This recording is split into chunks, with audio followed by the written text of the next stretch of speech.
a una oyente, a una paciente, a una como fuere, a una amiga, se plantearon algunos temas que yo le dije que iba a consultarlos hoy día en el programa con los especialistas.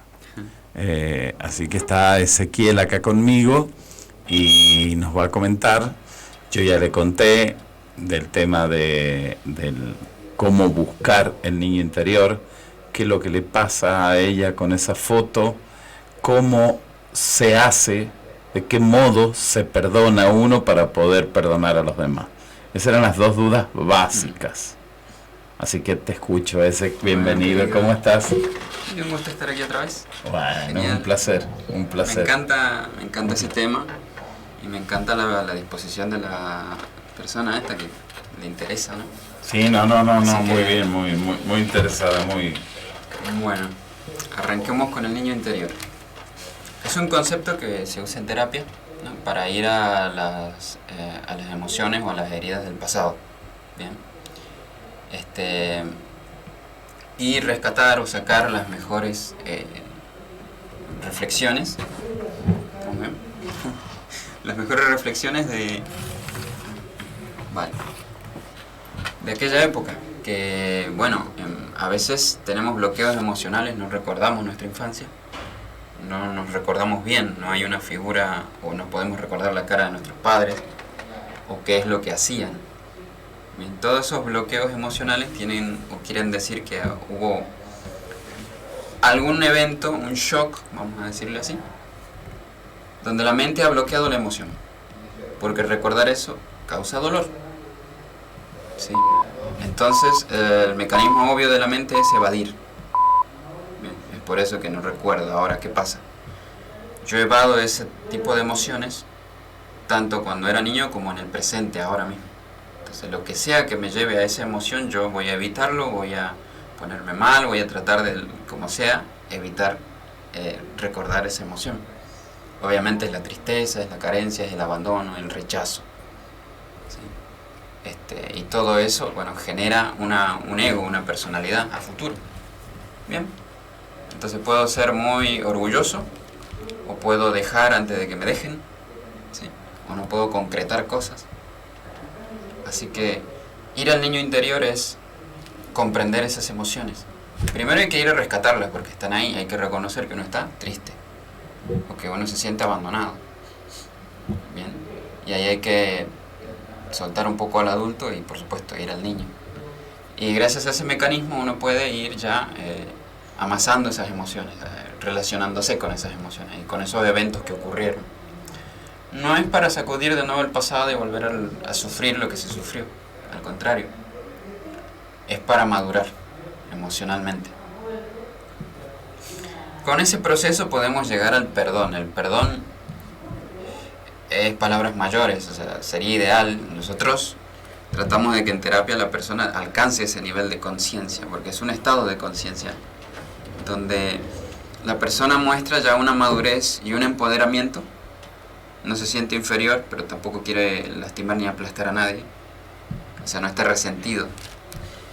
Y llegar a ese punto en terapia es muy potente. Entonces la persona ya empieza a sentir el perdón. El perdón no es un ejercicio mental, es un ejercicio emocional. ¿Ok? Y esto va para todos. Entonces, habría que indagar un poco más. Me gustaría tener un poco más de detalles al respecto de lo que le ocurre a esta persona para darle más datos, más claridad. Porque con eso, hasta ahí estoy un poco generalizando. ¿Bien? Porque el asunto es muy personal de cada uno. Por eso las terapias que damos son individuales. Ahora bien, el perdón en uno mismo está relacionado con qué es lo que yo creo que me ofende o me ha ofendido, con qué es con la ofensa que yo ando arrastrando, ¿sí? Y hay que ir porque, ¿qué pasa? Ahí el bloqueo emocional no me va a dejar ir a ver eso que yo arrastro o la mochila que llevo, porque eso implica, ¿sí?, volver a sentir lo que sentí, y no me gustó lo que sentí cuando sentí. Cuando somos niños, bueno, todos hemos sido niños, y ahora hemos crecido. Eso quiere decir que hasta cierto punto hemos bloqueado emociones. ¿Cómo ocurre esto? Y bueno, en un estado de niños nosotros somos muy vulnerables, psicológica y emocionalmente. Entonces, si mamá me deja en el jardín y se va, para ella, la adulta, que tiene emociones bloqueadas, no va a comprender o va a creer que es un trámite dejarme en el jardín, porque supuestamente es lo que se hace, ¿no? Pero yo, que soy niño, la veo alejarse y me dejan ahí en un lugar extraño con personas extrañas, me abandonaron. Es lo que me ocurre. Ya sé, después viene a buscarme, pero mi psiquis ya quedó con esa impresión energética, emocional, porque es un recuerdo emocional.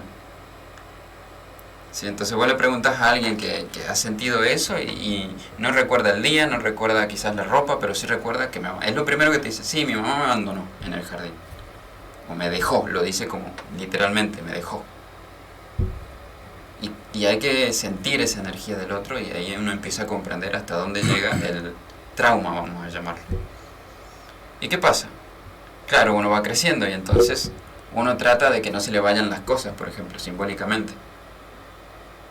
Porque simbólicamente a mí me dejaron ir, me dejaron. Y ahí empiezan las relaciones tóxicas, o no poder relacionarme bien con las personas, con el trabajo, con el dinero. Bien. Por eso en terapia nosotros siempre arrancamos con las dos preguntas básicas: ¿cómo te llevas con mamá y cómo te llevas con papá? Uno de los dos la ha jodido, básicamente. Con mi mamá me llevo muy bien, pero mi papá es un monstruo, no lo entiendo, se enoja mucho. Aunque el tiempo haya transcurrido.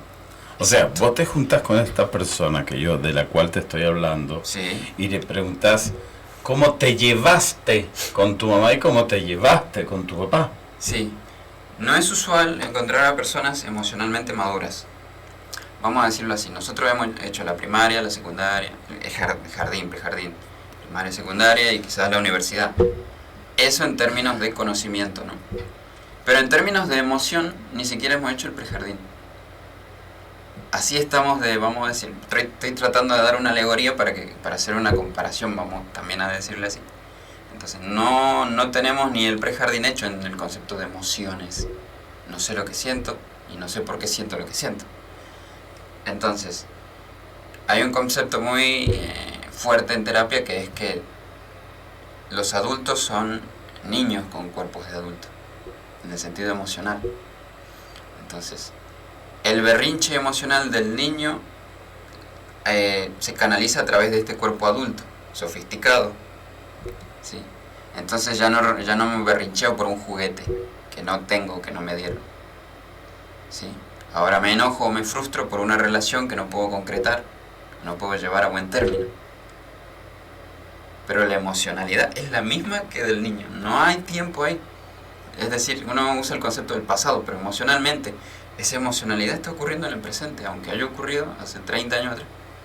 De otra forma. Sí, o por más otro sofisticado, motivo, vamos a decirlo, pero claro. en realidad es el niño de nuevo que está ahí llorando, haciendo un berrinche.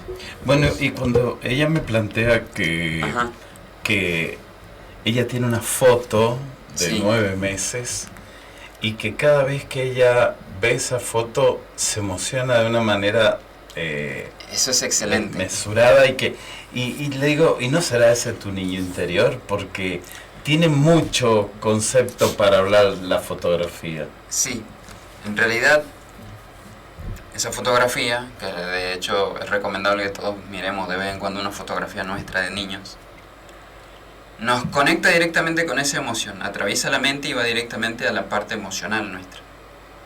¿Sí? Y no estamos recordando mentalmente, estamos recordando emocionalmente. Ahora, está genial eso, ¿por qué? Porque estaría bueno empezar a indagar qué es lo que siente. Se emociona, está bien, pero hay que comprender qué es lo que la emociona. ¿Sí? No es ver a una foto de una criatura que es ella, sino estoy seguro que emocionalmente ese niño en ese estado, todos los bebés desde la concepción ya están sintiendo.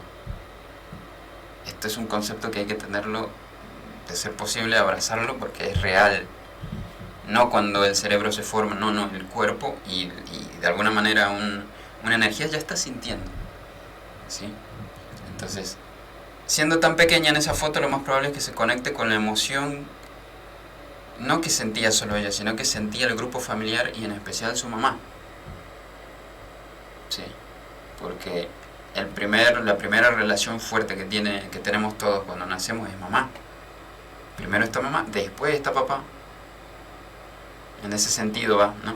Entonces, muy probablemente esa foto la conecte con una caja de emociones. Muy probablemente las más fuertes son las que ha sentido mamá en aquella época. Porque el bebé siente lo que mamá siente. Bien. Y eso ocurre hasta los 7 años más o menos. A los 7 años recién se incluye a papá emocionalmente. El niño ya ve a papá, aprende de papá, ve a papá. Pero mientras tanto es mamá. Y si fue un embarazo complicado, si se llevaban mal, si fue un embarazo no buscado, no deseado, y toda esa emocionalidad que nosotros los adultos desprendemos, el feto en proceso la está recibiendo. Obviamente no la comprende como nosotros. Obvio. Pero la siente.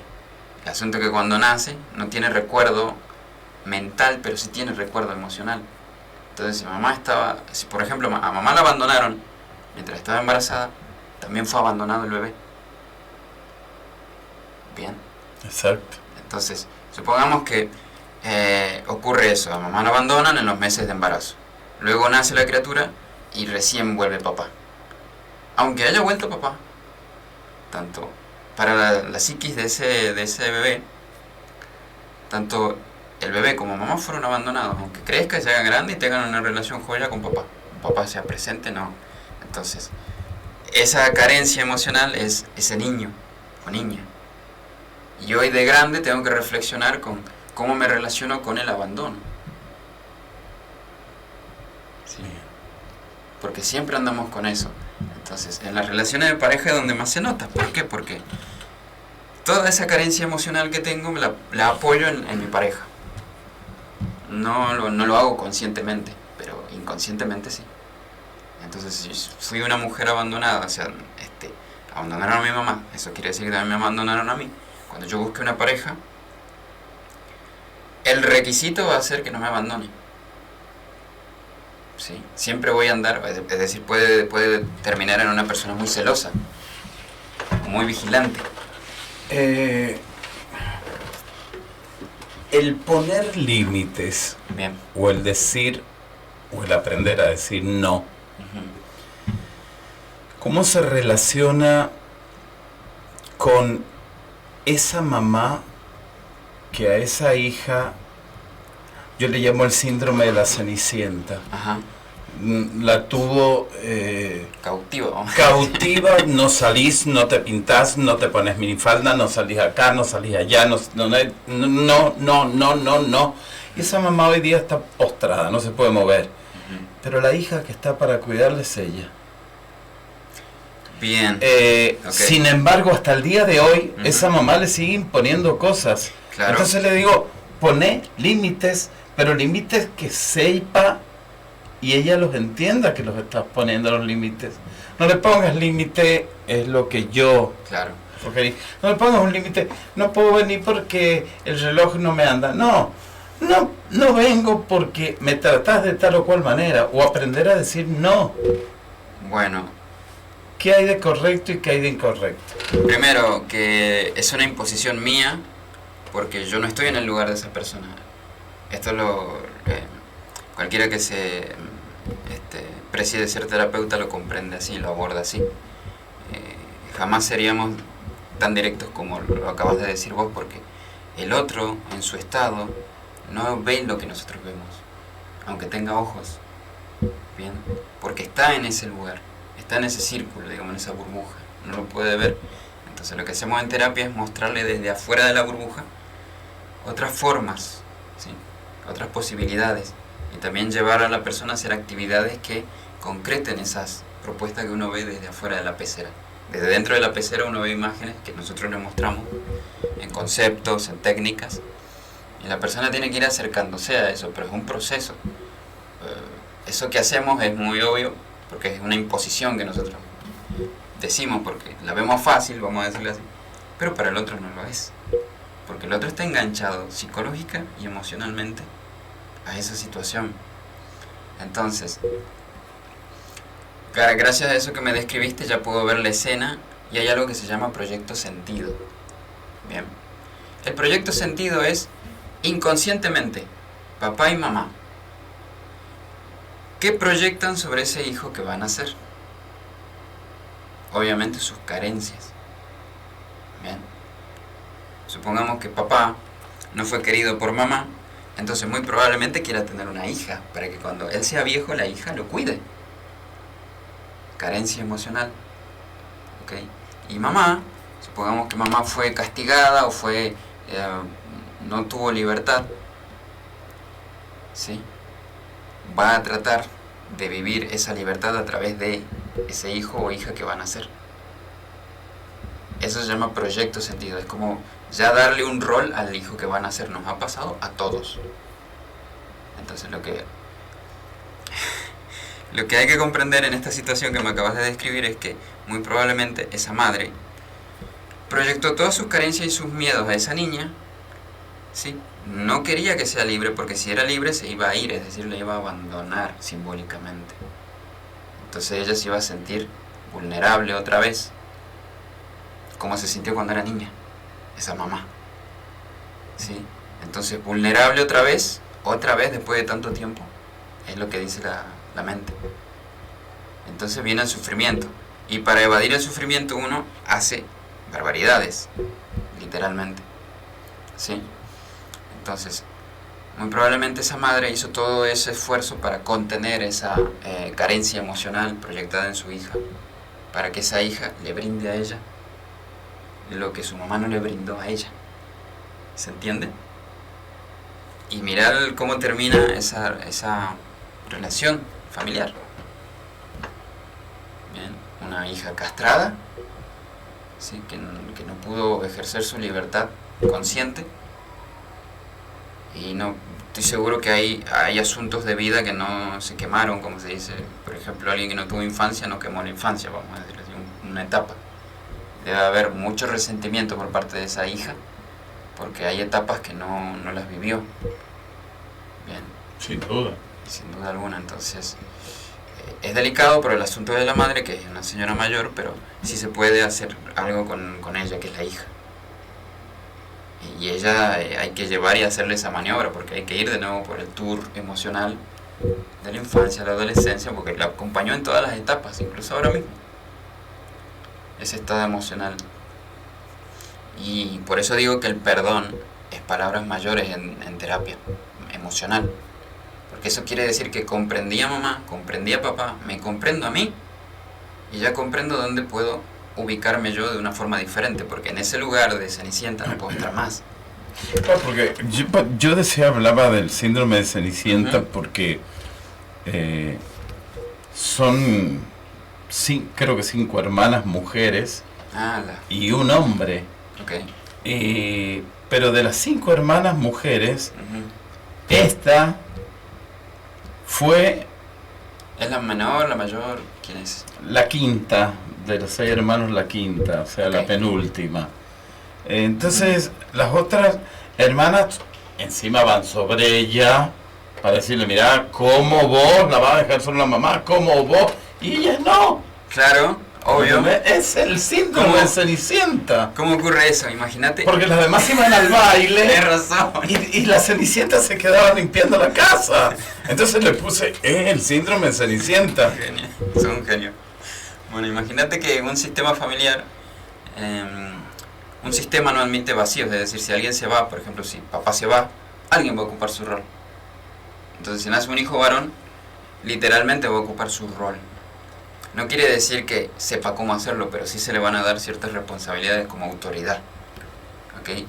Entonces, si había alguien que tenía que brindarle, por eso el proyecto sentido, muy probablemente de todas las hijas, ella fue la elegida para suplir la carencia emocional de mamá.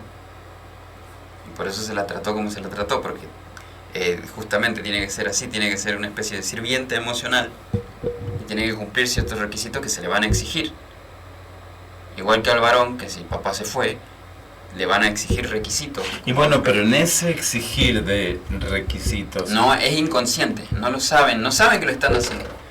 Si pusiéramos a toda esa familia a charlar de esto, recién se estarían dando cuenta.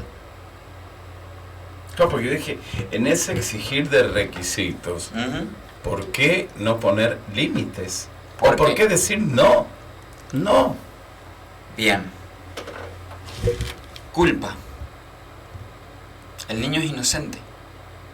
Entonces, si al niño lo retan, el niño cree de verdad que ha hecho algo malo, que ha ofendido el amor de mamá o papá. Esa trampita emocional también la cargamos todo. Entonces, cuando yo tengo que hacer ese revés, cuando yo tengo que crecer, voy a sentir culpa. Porque si mamá me reta y me está diciendo simbólicamente y emocionalmente que no me vaya, eso quiere decir que si me voy la voy a abandonar. Eso dice, te estoy traduciendo el sentido emocional, ¿no? Entonces, para hacer esa maniobra de poner un límite, que sería alejarme un poquito de esa situación, es un montón. Es muy duro, duele. Porque voy a sentir una culpa muy grande. El niño en realidad va a sentir la culpa. Bien, es muy fuerte hacer eso y por eso lleva un proceso de autoconocimiento, indagación y comprensión de lo que está pasando. Porque hasta el momento, lo que la mayoría de las personas necesitan cuando llegan a terapia es que uno les explique lo que está pasando. No lo saben. Muy probablemente esa persona, cuando reflexione al respecto, quizás su opinión sea que, por ejemplo, todos hemos abandonado a nuestros padres. Porque en su realidad, así es como se vive. Si yo me aparto de mis padres, los abandono. Y capaz que no vean nosotros dos que estamos aquí tranquilos y nuestros padres andan por ahí, pongamos, ¿no? Quizás se siente mal o tiene una opinión diferente a la nuestra. Y así se rige la realidad de cada uno. Es plenamente emocional la realidad. Entonces, me gustaría poder llevar este caso a terapia para poder profundizar más, o sea, y comprometerme a aclarar algunas cosas que están ocurriendo. Como te digo, es muy sorprendente en un principio cuando yo daba terapia que la persona vivía la situación pero no se daba cuenta que estaba viviendo una situación.